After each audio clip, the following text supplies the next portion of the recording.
This podcast is brought to you by Bernie's Tap and Grill. It's family owned and operated since 1954. Located across from Wrigley Field on Clark and Waveland. My dad hit a few home runs on the Waveland Avenue, and Bernie's was my dad's favorite place to go. It's got delicious food, 4 full-service bars, an awesome beer garden, a sidewalk patio cafe, and a cool upstairs area. It's the place I've always met my friends at before and after games. Go on by and tell Linda Dillman Jeff Santos sent you. Bernie's Tap and Grill, where you go when you go to Wrigley.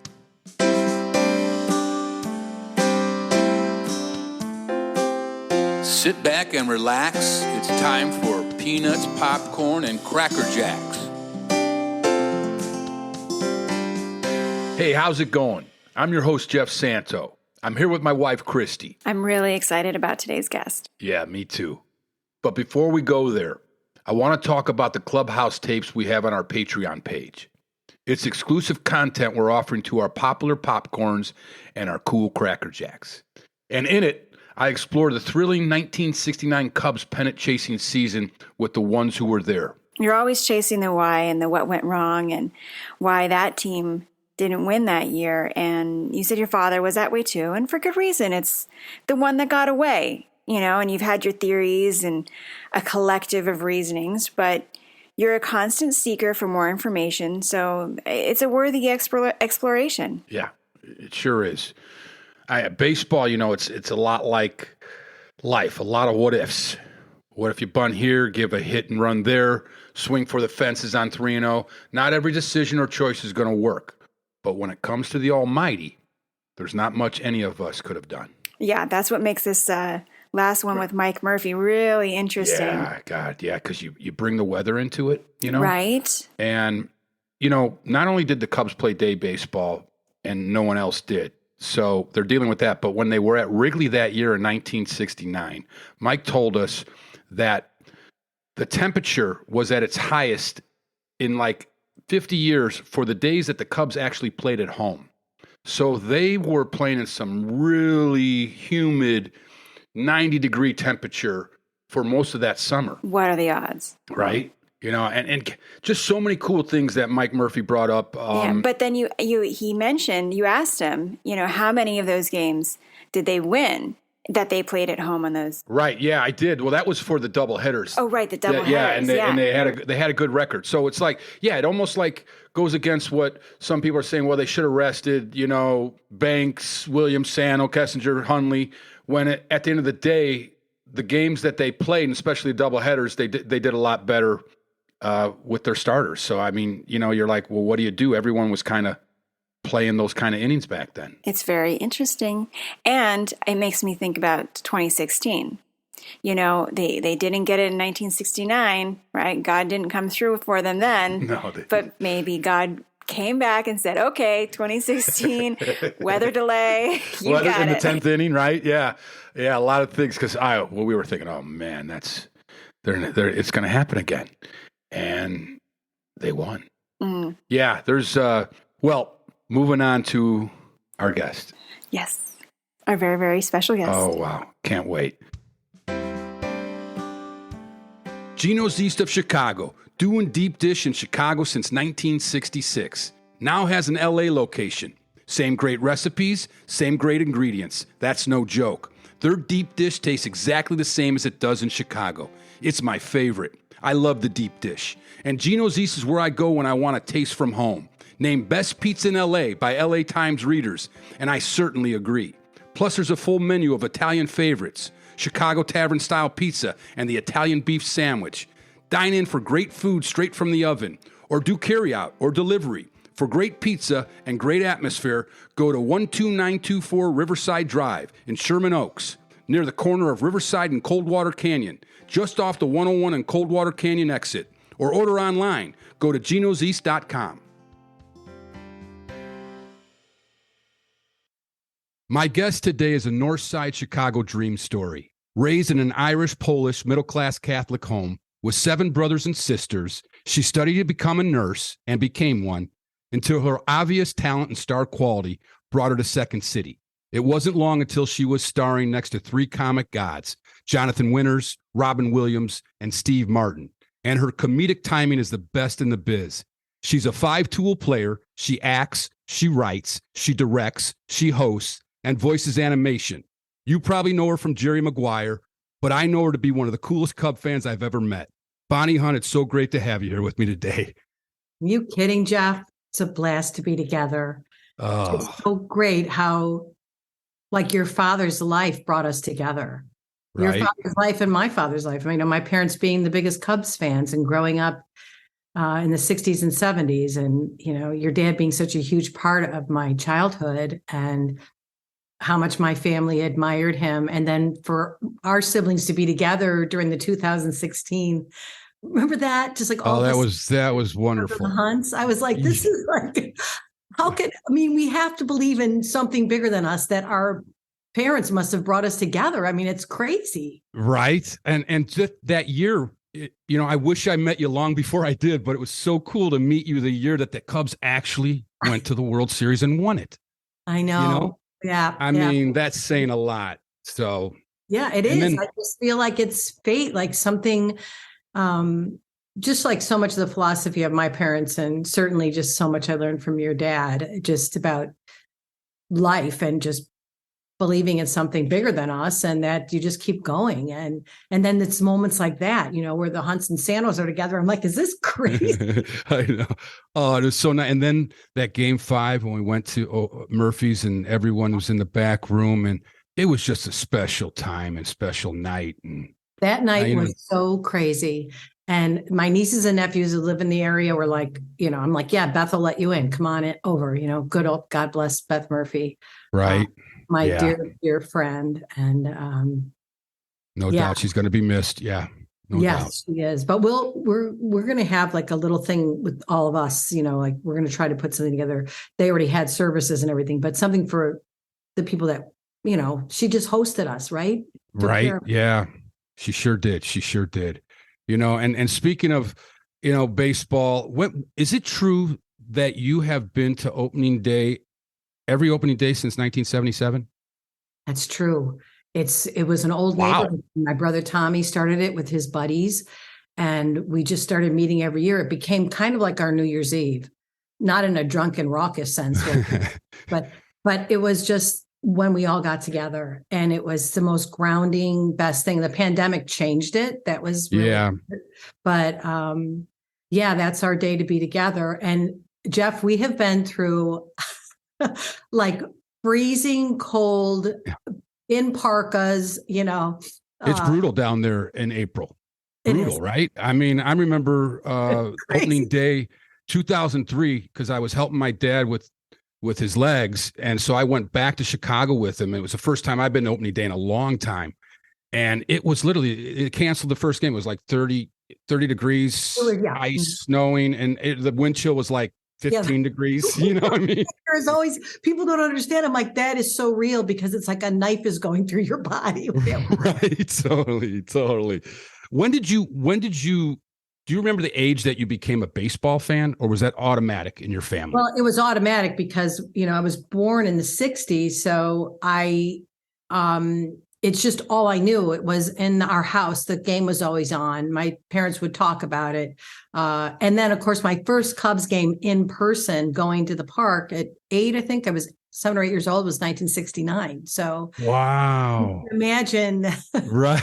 that, how I got so deeply ensconced in it and became just something that you saw healing your parents, watching a game or the sound of the game and everybody being together. That first time at Wrigley, it really, the friendly confines is accurate, because that's the feeling and the energy, and it's an excitement. I mean, I can feel it right now and get emotional, because it was time that was so special for my family, for all of us siblings to be together. And we sat in the bleachers mostly during that time. Oh, wow. But started going to the Cubs games, the openers, really early. We would sleep overnight the night before the opening. Where? On Waveland. Everybody. Like you're going to a rock concert the next day, waiting in line. Exactly what it was. And the neighbors would bring out hot chocolate and stuff. And we went there the night before. Wow. My one of my friends' fathers drove a truck for Fasano pies. Fasano pies is still going strong, but we would be in the back of the truck and he would drop us off like in the morning when he was delivering the pies to the different locations that he would drop the pies off at these restaurants. You know, he had keys and he'd go in and deliver the pies. So he would drop us off. And along with the pies. Yeah. That's amazing. Now, where did you grow? Like, you were pretty close to Wrigley. You grew up, where on the north side? Addison and Austin, you know, that it was called Belmont Central, but right down to Addison, we, you know, took one bus and we were at the park, and it became like our backyard. It was going to the Cubs game, Mom, I'm going to the Cubs game. Okay. You know, and that's where we're one of our favorite stories, and it's all different versions from each kid, but right. We had my dad found a litter of a dog that was pregnant. He found this dog on the railroad tracks when he was working one day, and we called the dog Babe, brought the dog home. And my mom actually told us that the husband had died because she didn't want me to think that even a dog could get pregnant without being married. And so the dog had, you know, like 7 or 8 puppies, just like our family. And in our basement, my dad had made like a little kennel, and the runt of the litter, you know, didn't make it. So we had it in a shoebox, and we're going to have this funeral. You know, my mom's going to have all his kids in the backyard. We're going to have a little funeral for this little puppy. And she says to my dad, Bob, I'm not sure. I think maybe the dog, I just want to make sure that, you know, we're doing the right thing. And because I thought I saw him move a little bit. So my dad says, okay. So my dad puts a little whiskey on his fingertip and he puts it on the dog's mouth. And he's like, Alice, if that, and little dog, all of a sudden he starts licking the whiskey. So we named that dog Whiskey, and we kept that puppy. Oh, wow. Now we put the puppy back in with the other dogs, and the other puppies were like helping him and pushing up against him and stuff. And my dad would point it out. So now cut to a few years later, Whiskey's a big dog, and my dad's going to take us to the ballpark, but he gets a side job. My dad was a self-taught electrician, blue collar guy, right? Right. Yeah. Any side job he could get. And so he says to my brother, the oldest, he says, you guys stick together now, stick together. And just like with Whiskey, you know, and his little puppy brothers and sisters, you all stay together. They, you know, and because I had one sibling that was going through some stuff at the time where she was on special medication and had to, you know, be close to the bathroom, whatever. So every time she had to go to the bathroom, my brother oldest would say, okay, let's go. And we'd all get up. Oh my all God. These kids, right? Beautiful. Yeah. So we go to the bathroom. So remember they had the Andy frames, right? Right. So by the 4th time we went by, the Andy frame says, what's going on with you kids? Are you drinking a bunch of beer? And my little sister goes, no, it's because of Whiskey. Oh my God. And it was like, it became this family story. And I remember my dad picking us up after that side job that day. He missed the game, but, you know, he made sure we were all there. But yeah, there's so many great Wrigley Field stories. What's it like to grow up in a family that big? I mean, there's so much. I mean, it's almost like your own theater, you know, drama class going on, right? And comedy too. That's where you picked up probably a lot of your traits. And Sure. Yeah, my parents, you know, they had a lot of love, and they bickered and everything else. But the core of, I think, what made it so workable with all the pressures of having all those children was humor. You know, they just had a sense of humor. And, you know, there'd be an argument or something, and then would end up with belly laughs because somebody hated the other person, or, you know, it was just, but it was really, and my grandma, my uncle were always over. There's always like 11 people in the house all the time. And my grandma eventually moved in with us. And, you know, it was just one of those things that, my parents taught us to take care of the people that you love, stick together. You know, my dad would always say, stick together. And my mom would say that, you know, I lost her last year, and she would say, I hope you guys just always stick together. And I said, we will, Mom, just like we did that day at Wrigley Field because of Whiskey. But it's so a lot of fun growing up in a crowd. It is. And you learn teamwork. You know, that's why I love the process business. That's why I love being a nurse. I had so much respect for the families. And I'm a volunteer advocate for newly diagnosed cancer patients. I've been doing that for 30 years. And it's a big part of my life. I'm in the hospital almost every week, unfortunately. And wow. Yeah. Are sharing. You're such a giver, and you're so humble, and it's the family, you know, it's always, you go back to the family, you know, and I go back to even, you know, my brother and I were like that because it was just me and him at the ballpark when we go with my dad to the game. So it was like, I got to follow him. It wasn't easy, but it's just got to stick together. And you just remember those times, and because as you grow older, you're not together as much, and but those are the times that you go back to and go, they were beautiful times, and the best, because as my dad would always say, people don't talk about, remember when we had so much money and our life was easy? He said, people romanticize the struggle. I mean, that's what you remember. Look how strong we were. Look what we got through. My dad died at 52 years old. And that's so young. Well, your dad was so young. I mean, was what, 70? 70. But, he had diabetes. So, he got through that. So to get that far, we were like, he got that far, Yeah, my dad was a diabetic, type 2 diabetic, but I have a niece who's type 1 diabetic. My aunt was a type 1 diabetic. We grew up with it on both sides of the family. And just your dad, I don't even know what to say. He was so good to me. I got to meet him. We had written shows about Wrigley Field, a show called The Building back in the early 90s. Mm-hmm. The first thing I wrote was, of course, about Wrigley Field. Right. Yeah. But when I got to know your dad, I have 15 nieces and nephews, and he would let the kids come into the booth and they'd all be around him. And I have some great photographs and moments with your pop being so well, he was family to me. And then when I met you, it just felt such a connection. Yeah, totally. Because I grew up with him. He was a hero. Right. We waited outside by their cars to get their autographs. I have a baseball with your dad's autograph. Wow. And then to get to know him, and then to meet you when we were in the playoffs or winning the World Series.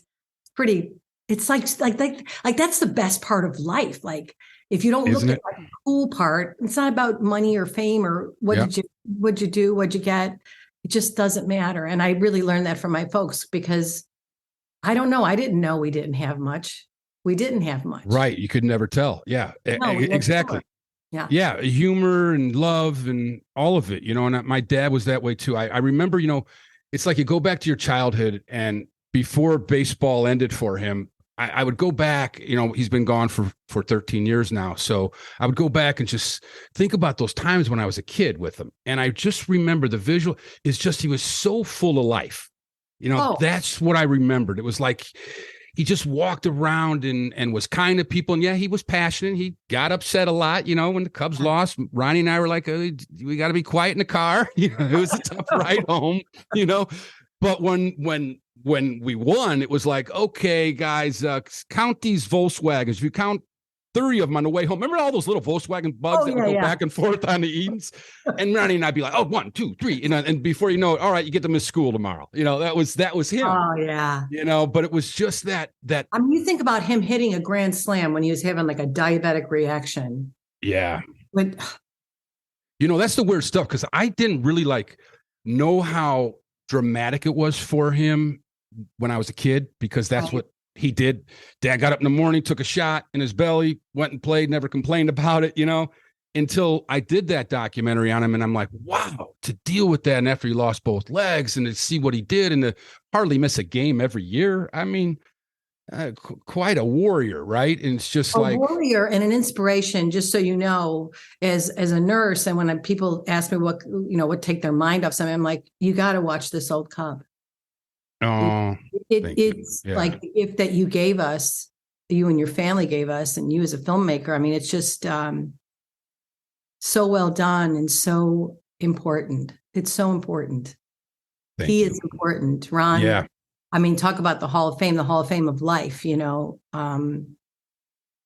just awesome. Yeah, right. And it's so much. Yeah, and it's too bad he wasn't here to see it, but I know. I've always said it was like, it's almost kind of meant to be that way for him. That was kind of his life. He kind of was that guy who battled, and might not have been there to really take in the full achievement at the end, but everyone knew, and everyone knew. Lives with us. Just worshipped him. It's like, it's, that's what you want. That's what I always think about, like, it's not about how famous you are. Are you the lead person or anything? It's like, who are the people you've met along the way, and how you affect each other's lives? I mean, that's my currency. That's my value. The friendships and the people. And And I know that maybe because I see people facing their own mortality and certainly been through it in my own family. So, Right. Losing my Right. dad young and thinking of what he missed, but then living in honor of them, it's like embrace it. Exactly.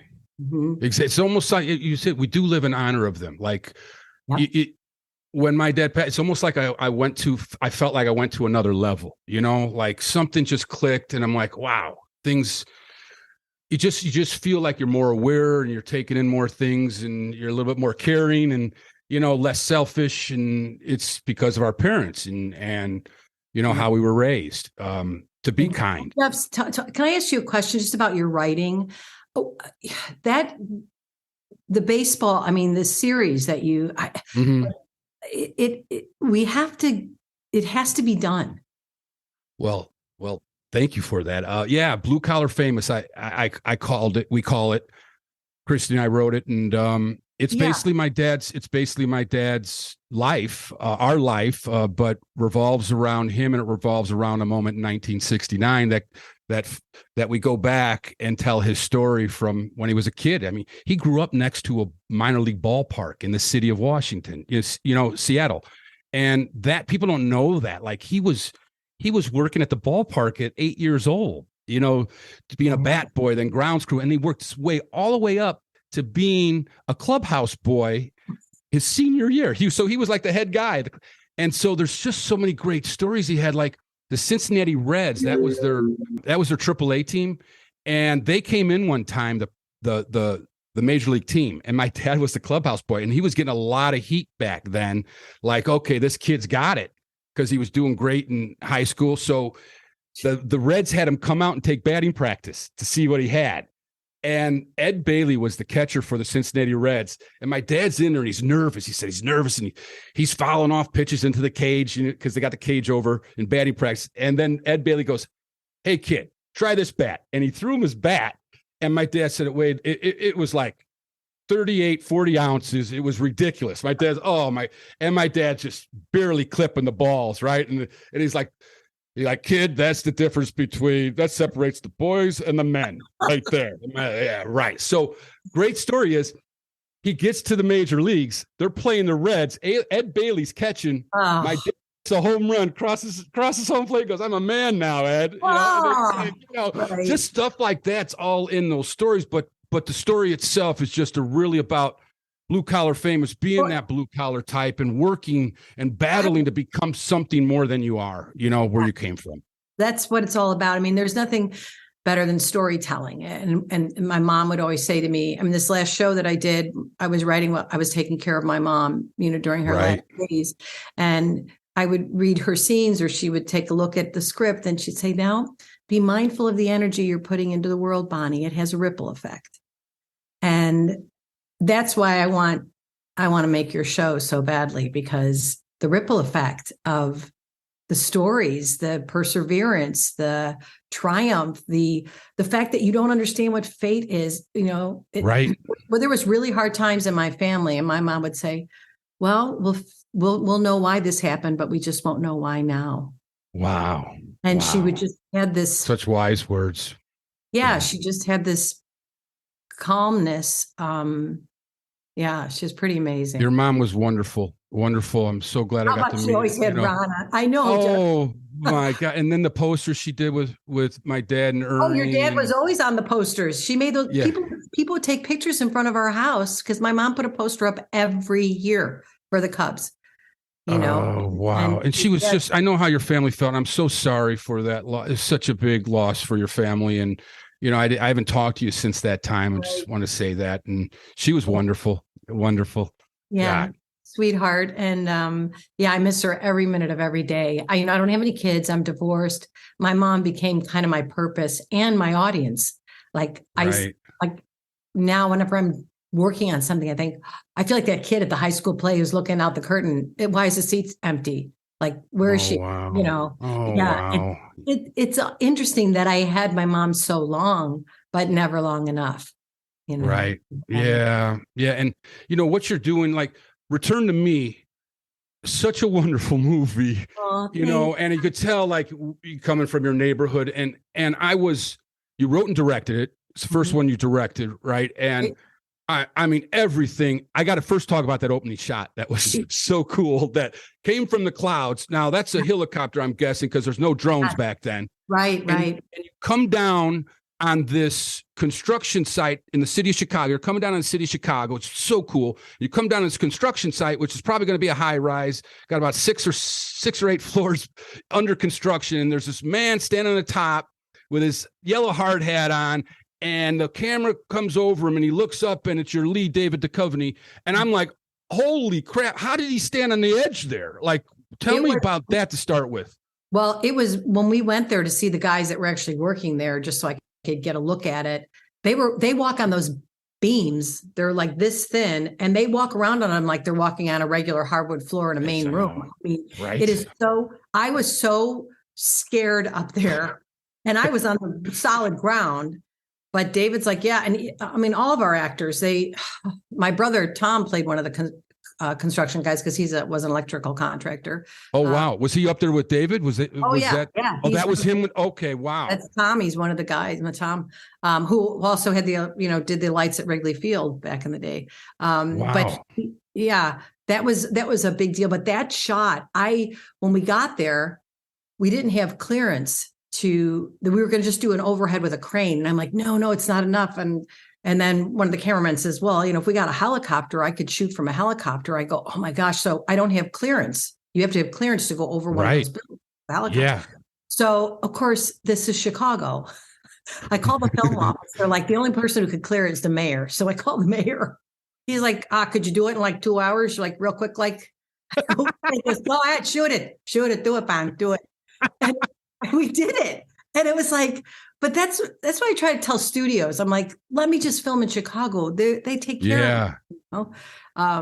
And that shot coming down, the symbolism of it too. It's like in one shot, it's like, we're all on the edge in life. Anything can happen at any time, right? And the movie is kind of that. He's looking up, something's about to happen. And like you said, there was that movie, just it had it all. It was sweet, it was tragic and real and funny. The cast was amazing. And again, it's about taking care of people, right? I mean, right. That's what it's all about. And believing that, after tragedy, you can find happiness again. And that was a really important part of the film, writing the film for me, having been an oncology nurse all those years. And that's the thing that always frustrates me is that I wanted to make something timeless. I didn't want the trend to be my friend. I didn't, and to write something that's not shocking, because a lot of humor is shock, which, I always think is the easy way out, but I understand that. I respect whatever anybody's style is. But, it's just, I kept thinking about It's a Wonderful Life. And I just thought, I want something timeless, like just as timeless as possible. I tried not to have Starbucks in it or anything, just as simple as it could be. And those are the movies that I want to watch over and over again. And right. But they shouldn't be categorized as not as sophisticated, just because they're not, somebody's not sitting on the toilet or, whatever, like we're able to do whatever we want now, it doesn't matter. Yeah. I believe like when I put boundaries on myself to say, okay, make this timeless, make it that everybody could watch it, but that it's still smart. I just kept thinking of that the whole time I was writing and working on it. Just keep it smart, keep it funny, and keep it that pathos there, that heart and soul, so honest. And it worked because I had such great actors that, that script, the actors responded to it, and I was so lucky. So everything was top notch. I mean, and your directing was amazing. So that just even capturing like those everyday comedic moments in life that happen, and I'm sure they happen in your house all the time, every day. You did that so perfectly and captured. They're all throughout that movie. Yeah, me and Belushi. That was great. Oh God, you guys are perfect. That was excellent, man. That was my childhood right there. Yeah. Yeah, and the guys in the room, those guys, you got heavyweights in the room. Talk about those guys. Yeah. Yeah, that reminded me of my dad and his buddies on the front porch. I figured that. The world's problem, arguing on who's the best singer, who was the best baseball player, who did this. That was so joyful. And when Carol O'Connor he was tired and older, not really old. I mean, he was young considering now when I look back, but he had lost his son, his only child, and he hadn't done a movie in, I don't even know, 25 years or something. But I wrote that, I just kept picturing him in that role of the grandfather, Minnie Driver's grandfather. And I knew I wanted Robert Loggia because I grew up in an Italian neighborhood and with a Polish family. So I wanted to bring that back to life. And Carol O'Connor said, I'm not going to read anything. He said, honestly, I'm rich, I'm old, and I'm sad. And I said, I understand, Mr. O'Connor. I get it. And he said, yeah, I just leave on.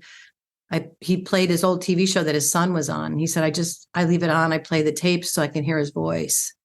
And I said, okay. And I said, well, I'm just honored that you read it. And he goes, well, I didn't read it. And I said, oh.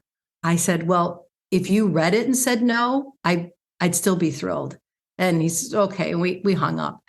And a couple of days later, he called me and he said, yeah, I read your script. And I said, oh.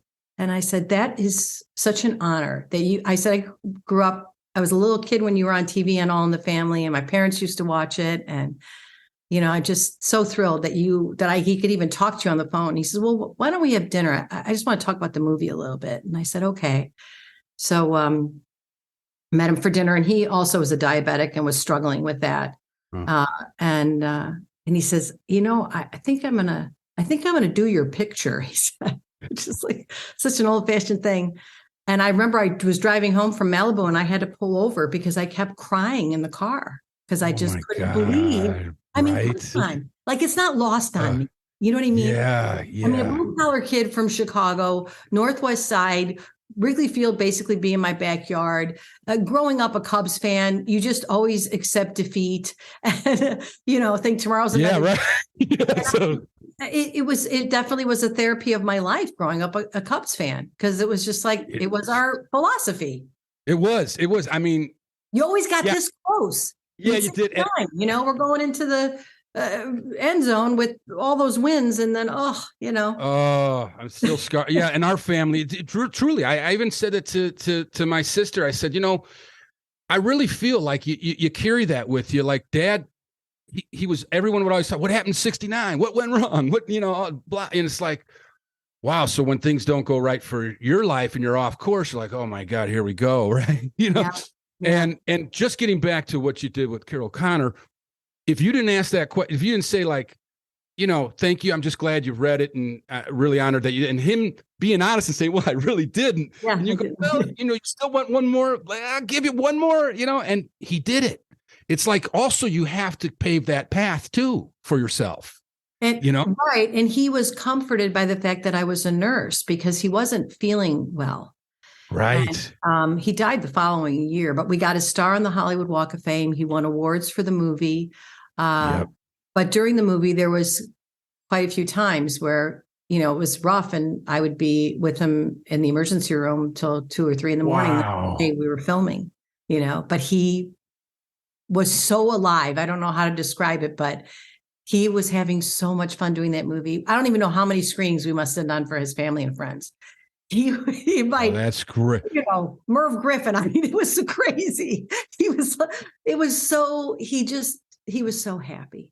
That film, you wanted to hang out at O'Reilly's because you wanted to hang with those guys, Jeff, I'm so happy you said that, because when MGM's like, well, you never directed anything, you never wrote a movie before. I said, oh no, I said, don't worry. I said, I'm going to write a movie that people are going to want to crawl into the screen. And Frank Mancuso, who was in the room, who was running MGM with, I think, Michael Nathanson at the time, he goes, really? And I said, I guarantee it. And he said, okay. It was like, wow. I had never done anything like that. But I also got the gift from my parents to just pick yourself up and brush yourself off and try it. And then the fearlessness of, losing my dad so young and knowing that as long as you're kind, it's not even about ambition for me. It was like, I'd go in the room and I was excited thinking I can tell this story. And if they said no, I was okay. I was always okay. Yeah. I heard no most of my career, and I still hear it all the time. Like everything I've ever done, every show gets canceled. It's like, but that's okay, because I'm so proud of the work. Exactly. That's all you can do. And that movie, the banter they had back there, it's great because it was baseball, then it was entertainers, and it's so true. That's it. It's usually people go to baseball and then they talk entertainers. And it seems like those two mix, don't they? It's like yes. It does. It's like something about it because baseball is entertainment, and my dad seemed to have that entertainer in him. It's just clicking his heels, and that becoming the symbolic with the win, and he knew, but he loved it. Your dad loved it. It's almost like he knew he was in a movie. Because those are the movies of our lives, it's right. I think of baseball that way, and that's the thing I liked about. I definitely have a nostalgia with all the analytics now, and the manager goes back and it's based on this and that. That kind of breaks my heart, just because you think about DeRocher and the instinct, and I'm taking over, and here I come. Right. It's like, give a guy a chance, leave him in a little bit longer. Now you're at the mercy of the stats and everything else, and everything being instantaneous and telling the guys what to do. And it kind of drives me crazy because I'm thinking, so true. They didn't have to do that. What if they made a different choice, even this season? I'm like, what if they would have left so-and-so in, Yeah, right. Always that, it's a different game and different time, obviously. And, I still love it. That time was, they were blue collar guys. So they were part of middle-class society. My dad didn't make a lot of money. We lived nice. Like my dad loved watching movies. That's what got me into movies. Right. Like, he took me and Ronnie to Freebie and the Bean, and I think it was a Westworld double feature, right? Oh, yeah. He always went to movies. Those guys did that because when they weren't playing, they were seeing movies, like on the road. Oh, that was their thing, huh? They did that? Yeah. That was their thing. So They go check out a movie, and so they were really dialed in, coming from Chicago. Yeah. So that's just the beauty of it. I just think the beauty of Chicago too, really. It Something is special about it. How your dad embraced it, how he belonged there. He was one of us. That's why your writing is so important. Thank you. I hope we get that done. That's, I actually had, I think it's being sent over to Apple because, the pitch deck is, and we really changed a lot of things from when we were talking, and, we made it about my dad. At first I was doing a fictional, then we went all the real story. Yeah. And it's beautiful. And it's really like, it's a thing that I think it has a certain style to it where I want the baseball to be something different, more artful, and than you've seen before. So because it really is an art form, acting, and I think that's why a lot of actors and ball players that just, you gotta be physically ready for your performance. You know what I mean? There's just a lot of things that it is. It's pure. It's my favorite form of entertainment. I love, you're with an audience. You're all together experiencing the same thing. That's why I like movies to be seen in a theater, because it's like you're all together. And that's what baseball is. And you and Christy have a sensibility. Listen, the minute we met, it was like, okay, we speak the same language, right? It's that thing. And it's like, that's why I want to see you guys. I just want to see it happen. And I know you have people working on it, but we're open. I mean, it's us.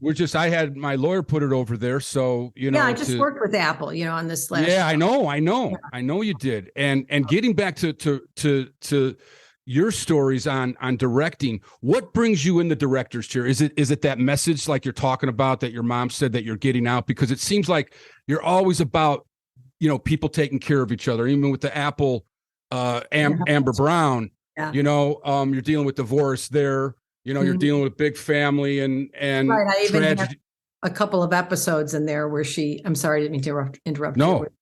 She volunteers in a nursing home as a teenager and connects with this older lady. And that happened to me when I was a teenager. My mom had me volunteer. And so, I don't even think of it as messages, but just kind of like that energy. But directing for me was following through. And when I sold my first show, the one called The Building, where I lived in a building across the street from Wrigley Field, Harry Carey did all the voiceovers for me. Right. Wrigley let me shoot inside the park, which was unbelievable. But at that time, they would not let me direct my own show. In fact, I was the first person to ever be the lead in a sitcom and create the show and write it. It had never happened before, not even for a man. So Wow. I had to go to each of the unions and explain how I was going to do this. And I was like, well, I work at Second City. You know, we just put on a show. I did it for 4 years and I worked in an emergency room. I was the head nurse in an emergency room. I could run an ER. I can do the show. And I just kept telling my story. So finally I sold the show to CBS, but they wouldn't let me direct it too. So I hired a director and he was great. And I learned a lot from him. But I learned a lot as an actor on a set. But most of all, it was the way people were treated. That was my concern. Is I was on a show before that where somebody wasn't treated well, and it like kind of broke my heart. And I thought, oh, if I could be in control of that, then the whole set could have a different energy.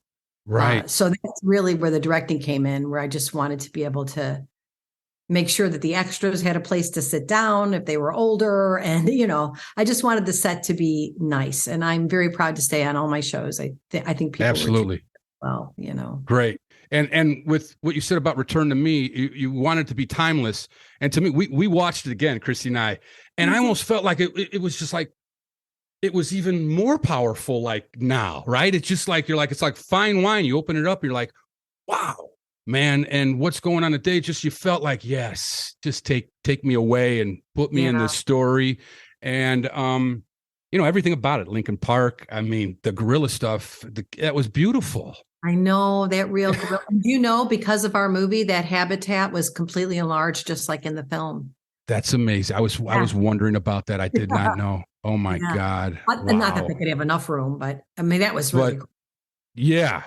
Wow. And with Amber Brown, you're really, you know, getting out divorce, you know, my mom and dad were divorced, you know, it's a big deal when it happens, you know, you don't think, but I look back, I'm like, yeah, that's when that knocked me off a path.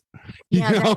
That was, you know, and I mean, I have a niece and nephew that went through a divorce and I just remember how hard it is for children. And when I was writing Amber Brown, because in the book, she's a little girl, but in our series, she's older. And, you know, the author's family was, you know, allowed me to bring my life to the story and experience. And that little girl's pain of, there's a moment where when I told you that, you know, I sold Return to Me saying, I want to make a movie people want to crawl into.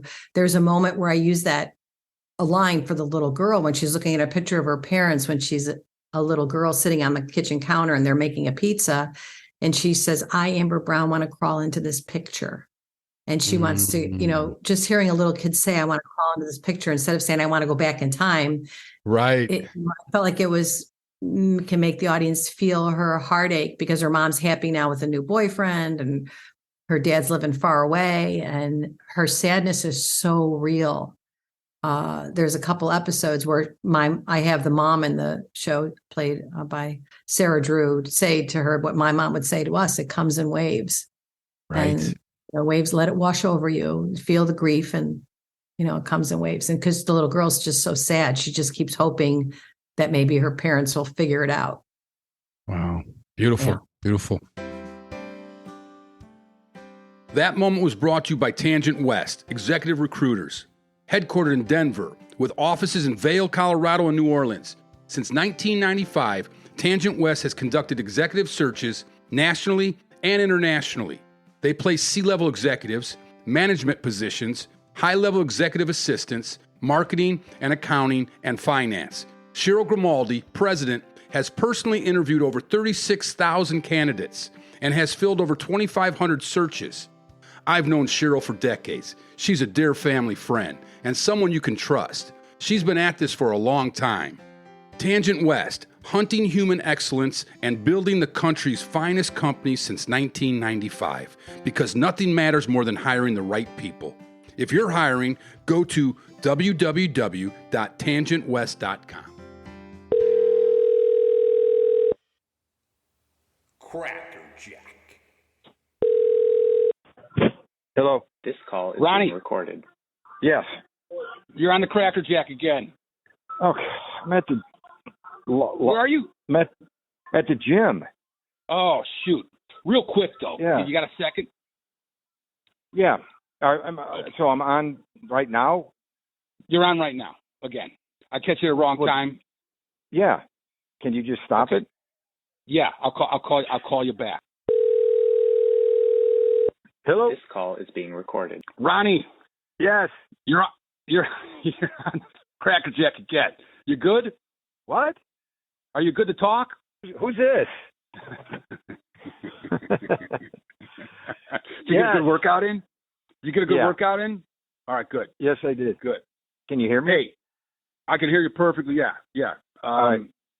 Yeah, there you are. It's much better. Hey, I'm doing a follow-up with you this week because last week I had Terry on, and he, these aren't my words, but you need a rebuttal. I asked why he picked me as a friend rather than you because he was in between our ages. And now these are his words, not mine. He said, because Ronnie abused me. What do you mean? We hung around more as kids or later in high school? Oh, as kids, come on. Well, high school. Well, I don't know. We're still kids, kind of in high school. Maybe when you were a junior driving that van. I mean, you did kind of abuse anyone who sat in that van in the back, but that was just the van itself. Yeah, but Terry and I hung around a lot as in the grade school times. Yeah. But yeah, high school is when he went. Yeah, he was more friends with your group and that. Right. So, but it might have been, from. Why do you think that was? Up to that. Well, because poor Terry always got set up because remember how it was just 2-on-2 with football or baseball, and it was always Jamie or Jim, I don't know, or Kanan, and against whoever was on my team, and Terry had to then go against me. Yeah, it was usually it was me and Terry usually against you and Michael Polano. That's it, yeah. Or me and someone else, but Jamie be on my team and be you and Jamie against. Jamie be covering you and Terry would always have to cover me. Right, or vice that's true. versa. Yeah, that's true. So he got abused. Yes. Yes. Yes. And I think it was your class too, and it didn't help that you did a sniper shot from the window with you and George Lagoria with your pellet gun.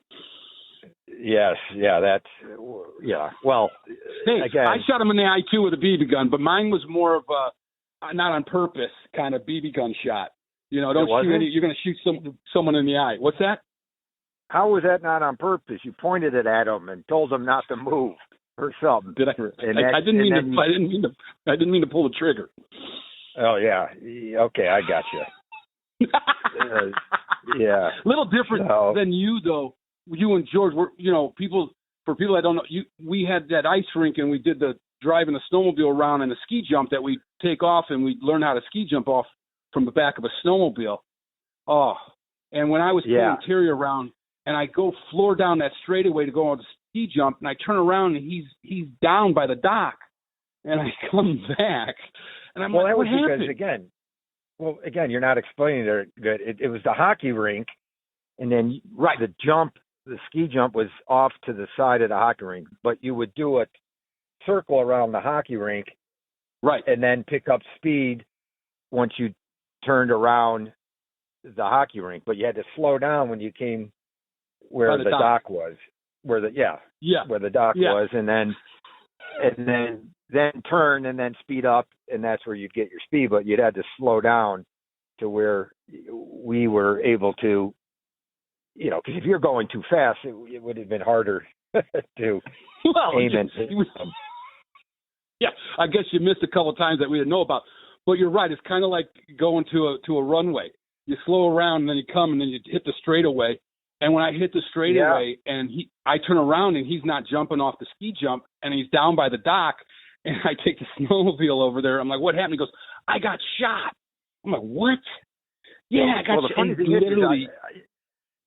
Yeah, I know. The funny thing, though, is what made him even think he got shot, because it wasn't like, you could hear it that maybe you could, or because he had, it was winter. He had the face mask on and stocking cap on, and a pellet gun is not that loud. So I guess he just assumed the sting and whatever, the fact that he got shot. The sting he pulled the pellet from his it went through his long underwears. He pulled the pellet out of his thigh. Oh, and then he tells the story now that, well, he also now is of course, like any story, things start, coming up. He said he heard it the first time and wasn't sure what it was or not, because we did take a couple tries at him the first couple tries and missed them. But we did aim low for his lower body, so great. He did that from mom and dad's window, from the sliding glass window, from the upstairs, living room. right? Oh, from the living room. No. Yeah, it was from the living room. The TV. Yeah, from the living room there. Oh, okay. Oh no! What do you like Kennedy assassination or something? No. So that was, and George Ligorio obviously was with you, which Oh my God! So Terry came in and wasn't because we were both considered crazy at that time. So he came in and he saw both of us. So he couldn't really decide who did it, because we acted like we were just watching TV.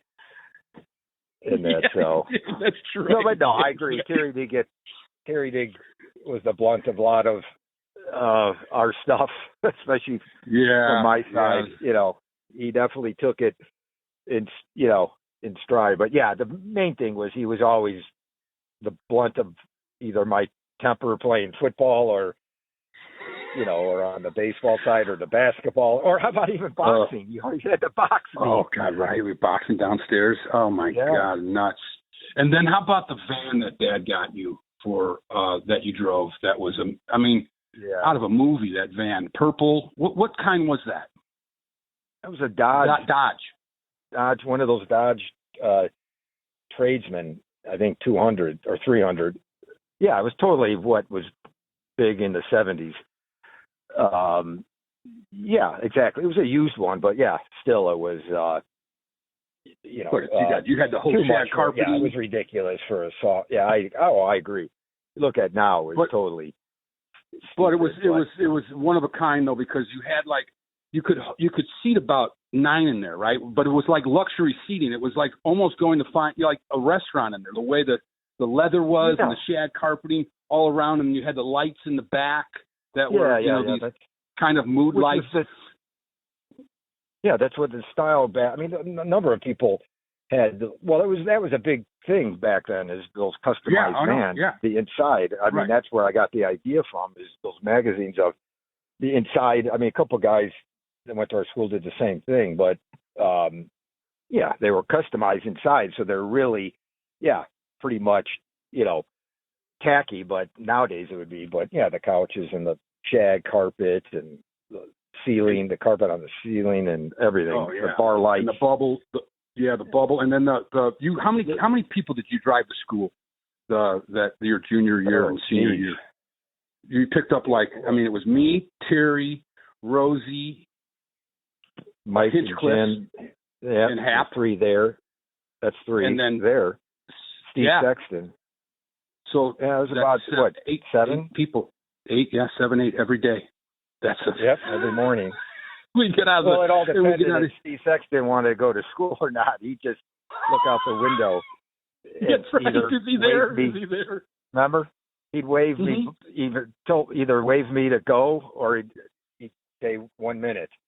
So like waving the bus. You're like the bus driver. Bus, go. So it was either how he felt if he was going to go to school that day or not. But God, that was funny. And I agree. I should have just put a yellow Scholastic Transit on my van. But that van, it was the same going home too. I know. Right? It totally was. And then until you were playing baseball or something, you got to stay there, So, and we were talking about it was kind of cool with Terry, where you got, when you were a senior, you were MVP on the baseball team. And when Terry was a senior, he was MVP. And then when I was a senior, I was it's just kind of cool that was up on the wall for a while. A trophy, but 3 in a row, Your class, though, we were talking about, your class was the last of kind of that tough class. I mean, they're a different breed we were talking about. Don't you think? Well, it was like it was definitely like I said, the end of the 70s, 1979. Yeah.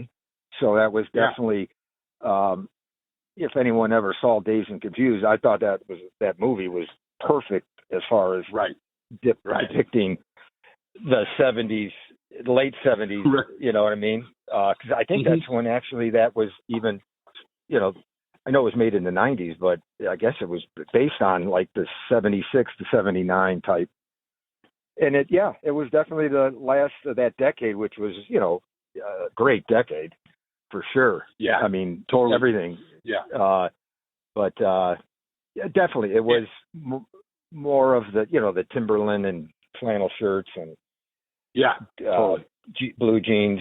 And again, a lot of the cars from the late 60s, early 70s were popular then because, you know, you're still talking, you know, kids were buying used cars that are 8 or 9 years old, which were, you know, cars back in the late 60s or early 70s. That's why, you know, we had the vans and the Camaros, which a lot was in how that movie was too.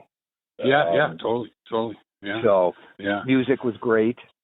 Oh, you know? I mean, aside from disco, but you know, but the rock. No, you were in all the Doors and all the I was more Casey Kasem's top 40 and the 15 caller. Yeah. I was always on the with Larry Lujak and John Records Landecker. Oh God.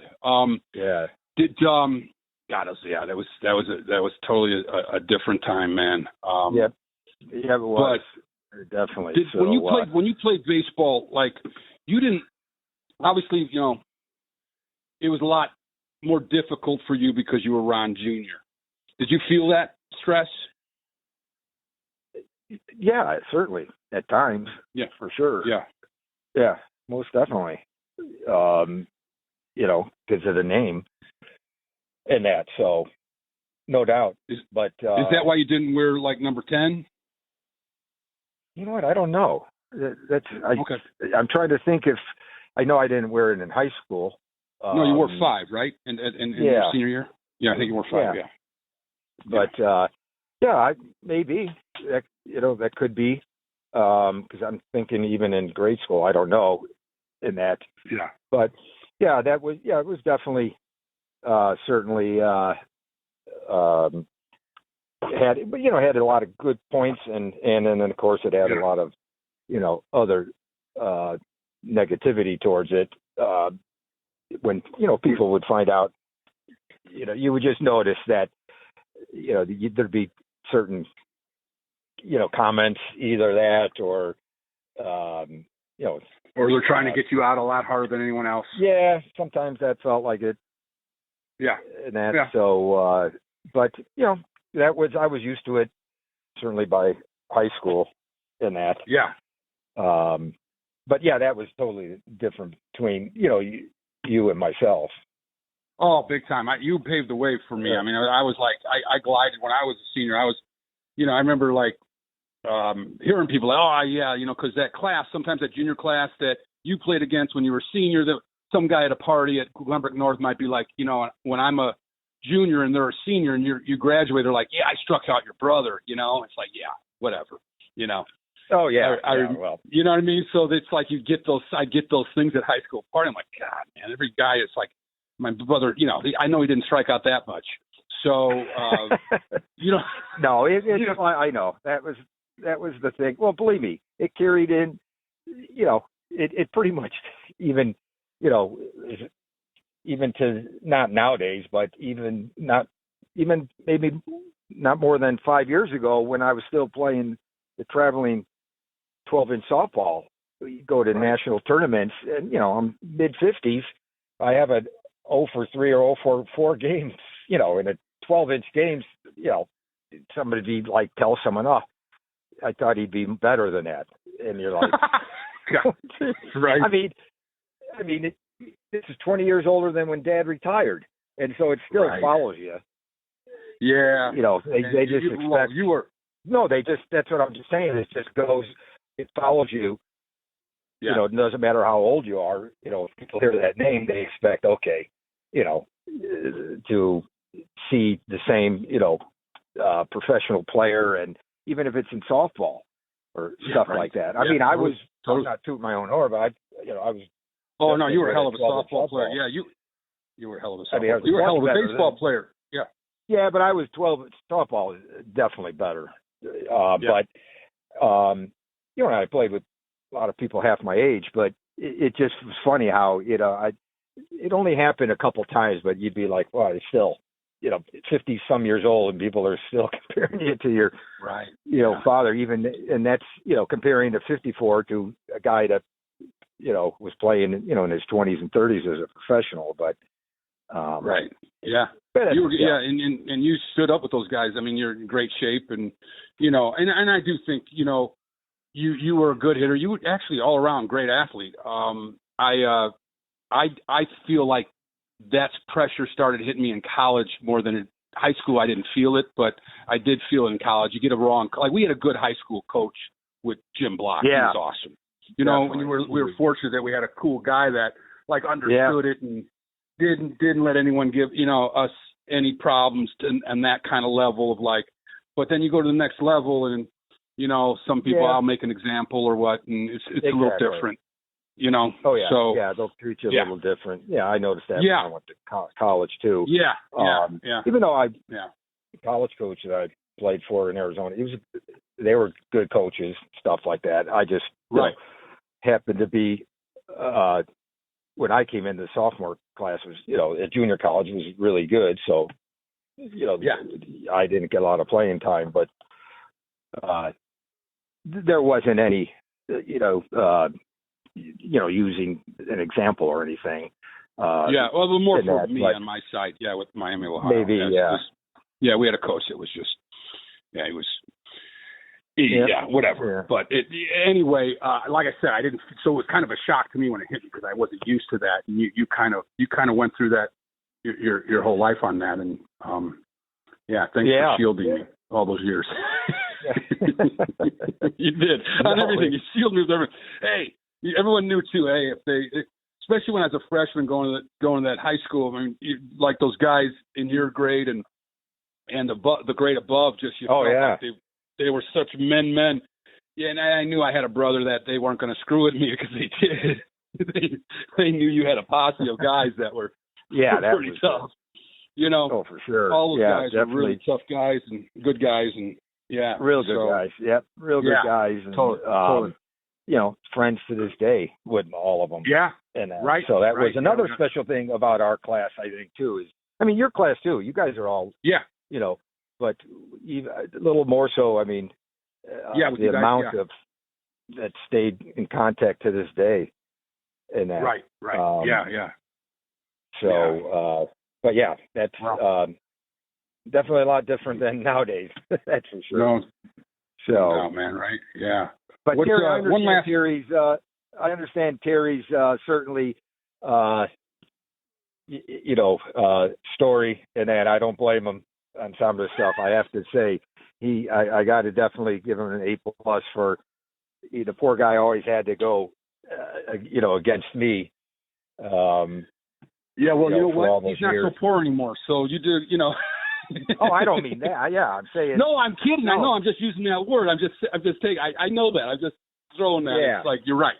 Yeah. He learned some things from everything, man, that he took and brought to the world with him. So hey, whatever happened over at the Sano house was good for Terry, So he lived for all in of our us. House. Yeah, he did. Yeah. For sure. Yeah. Totally. Yeah. Rosie was there a lot too at times, and definitely. One last thing I want to say: when you think of spring training, like when we went out there every year, what do you think of about that time? Like, what do you see special about spring training? I think I'd say just I remember, certainly how we had a break from not going to school for a month. Remember that? Yeah, that was nice.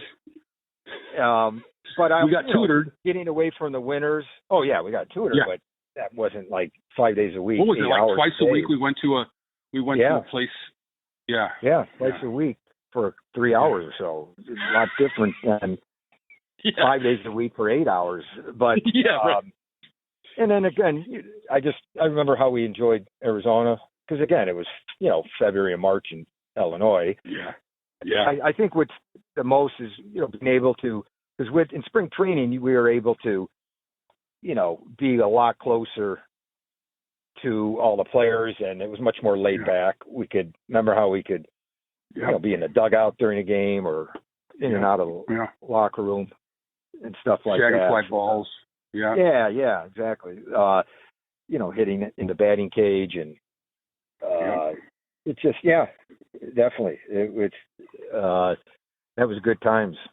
It was great times. Yeah, no doubt about it. Yeah, and we spent a lot of time together during those times. Yeah. Oh yeah. So, yeah, definitely. I remember the condos the Beckerts and us would rent. I remember always had the condos next to each other, and at first it was we were at the Ramada Inn before we went to the condos. Yeah. That Ramada Inn was cool. That was a lot of fun. Yeah. I mean, it was just like you'd have to admit it was like a month vacation in the sun. So it was. And they had that little diner in the remember where all the guys would sit in there eat, and it was just like every day it was exactly. And then was something. And then during the day we remember how we just would walk around the park or go outside it and do it. I mean, hang out in the locker room with Yosh. Right. Or how about the time like we'd go to the fence and that empty lot over the home run fence would have those knots in the fence that you could see through, and then we would take a bucket of balls. On the other side of the left field home run fence, and people, if they don't remember, or people would know, is the fence was made out of just like 4x12 plywood that was painted green, and then had the numbers of the feet and lefts, so it was just wood. But some of the wood had those little knot holes where you could look through. Remember? And then on the other side was the parking lot for the stadium, and how we would take some of the batting practice out of the cage, the balls, and throw them over the left field fence. People thought they were batting practice home runs, running after the balls. You fired some, and we looked through the holes, watching them all chase after a ball and file next. Exactly. So it's fun, man. All right. Well, little brat. Thanks for. You're right. Yeah. All right. Well. All right, man. Good talking to you again. All right. I'll talk to you later. All right, Ronnie. Okay. Thanks, man. See you. Appreciate it. Bye. Thanks for listening to part 1 with Bonnie Hunt. That was terrific. Wait till you hear part 2. Click the follow button. And we want to give a special thanks to Scott Nelson and Jim McCauley. Thank you, fellas. And as many of you know, doing a podcast takes a lot of time, effort, and resources. If you enjoy listening and would like to support us, head over to our Patreon page by clicking the links below this episode, or over on our website, peanutspopcornandcrackerjacks.com. Our Patreon page offers early access, exclusive content, and other perks. Don't forget to throw us a review on Apple Podcasts, too. And as always, send any comments or questions to jeff.ppcpodcast@gmail.com. Thank you for listening and for all your continued support. Always look for the fastball and adjust to the curve. Toodaloo. SantoFilms.com, the place to buy This Old Cub DVDs, posters, and This Old Cub t-shirts. Get yourself one now at SantoFilms.com.